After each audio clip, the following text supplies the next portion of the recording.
Autoerotic.com. Night of the Seven Kingdoms is so fucking good. We're 4 episodes in, and it was a pivotal episode. What's up, Candace? All right, Candace. Candace Owens moment. When you lie, you didn't do it out of naivety. Hey, I've never said I was smart. That's our difference. What it's doing is it's doing the book justice, and it's doing a story justice that is about chivalry, right? It's basically a hero's journey. It's a really normal hero's journey. Now, it still has George R. R. Martin, A Song of Ice and Fire, things happen in it, but you have your main character being really likable. You're rooting for him. The kid playing Egg is fucking amazing. He's fantastic. Unbelievable. Like the tears, you see it in there, like the acting when, in the opening of that episode, amazing. It is. So I watched it this morning with Mahler, and there's like a moment where I got goosebumps watching it, which I don't get from TV shows anymore. When Lionel Baratheon is fucking knighting Foss away, that was fucking awesome. And it's like, oh shit, because it actually meant something. There was a lot of layers to that scene, but you've seen it? You've seen some of it. I've seen all 4 episodes. Oh, what do you think? Well, I haven't read the books. Yep. I'm very damaged after Game of Thrones. I've stayed away from House of the Dragon. I saw these 4 episodes. It's fucking amazing, isn't it? Yeah. It's absolutely brilliant, this show. It's absolutely brilliant. Was the twist regarding Egg a surprise to you? Did you have any foreknowledge that I didn't have any foreknowledge of anything with this show. I know like a couple of things that will happen, but that's like at the end of their lifespans type of thing. So that part worked really well for me because I was just like, how the fuck do you get out of this? I actually thought Dunk was going to get his teeth kicked in. So I was like, how do you get out of that? And then of course you get, it's short for Aegon. So, and your heart drops because you're like, oh, now you've just signed your death warrant as well. Both of you.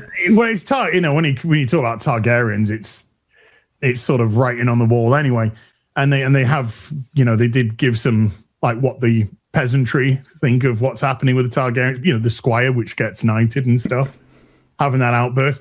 But I kind of got a real goosebump moment when Dunk at the end of this episode 4, where he's like screaming to the knights, and then the hand comes out to help them, and then it starts playing the Game of Thrones music, and it's just like because the last time it did it as a little bit of a joke, and then this time it's just like, no, this is a build up now. This is a legitimate. I actually got I had goosebumps. I had goosebumps on my back for a long time with the show, and I'm just really glad they played kill them all. Just kill them all. And it's like, next episode, okay. I ended up in that because of so many questions that were raised because of the Game of Thrones scene and then the shitting scene. And they probably weren't that too worried about too much of the backlash they got because they knew this was coming through. I think it was a really good time to play it. Yeah, it was perfect time. It hit. Yeah. We're going to go into obviously a lot of detail after the stream and stuff, but overall, I've liked every episode that's come out. I do have some things that I can get to in some detail about things they've either added or may have left out or things I was wanting more of from this specific episode. It's a story of a good dude trying to do the right thing. Pretty fucking simple, and everything is really well acted.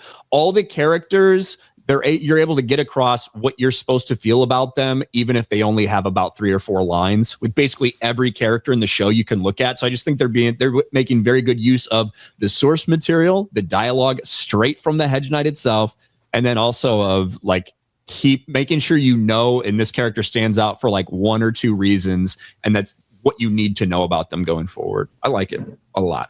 Yeah, it stays true to the book. The books aren't that long, so as we told you, if they just did the 3 seasons on those 3 novellas and end it'd be fine. It would actually be fine. It's little stories with beginning, middle, and ends that are separated from each other that just feature these 2 characters.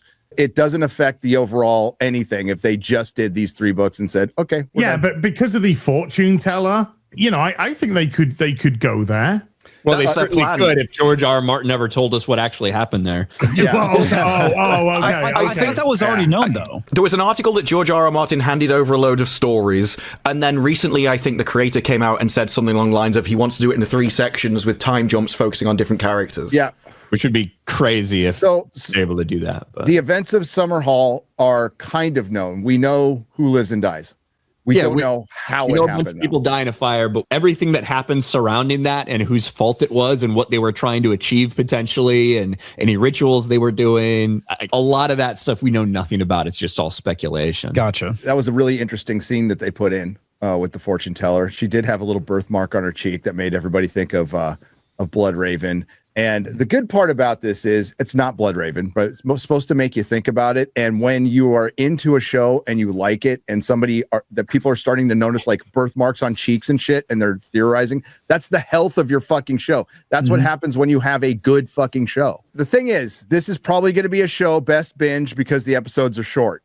But so much happens in them, you actually want more, which is a good problem to have. But this is the best example of why you should release your show weekly, because the momentum on this has been building each week, and it's hitting the peak right now. And this is something you wouldn't get if you binged it. You would still get, like, it was good, people liked it, it'd be in the zeitgeist for what, a couple weeks, and then it'd be gone. Now it's going to be in the zeitgeist for a couple months. Well, but look at Last Samurai Standing. That is a show that could have grown if only people had time for word of mouth. Yes, that would have done so much better. But something interesting is happening with my watch experience with this one, because the episodes are so short.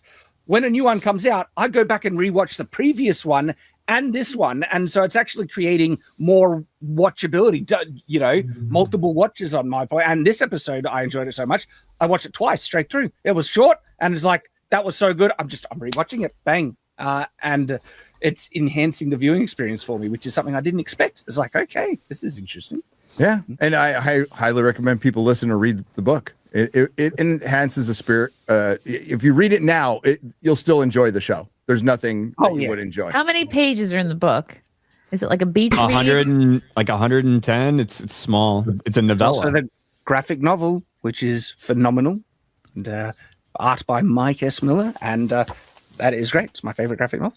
And if you want to get the audio book, it's only 3 hours, Chrissy. Is the little boy a Make-A-Wish kid?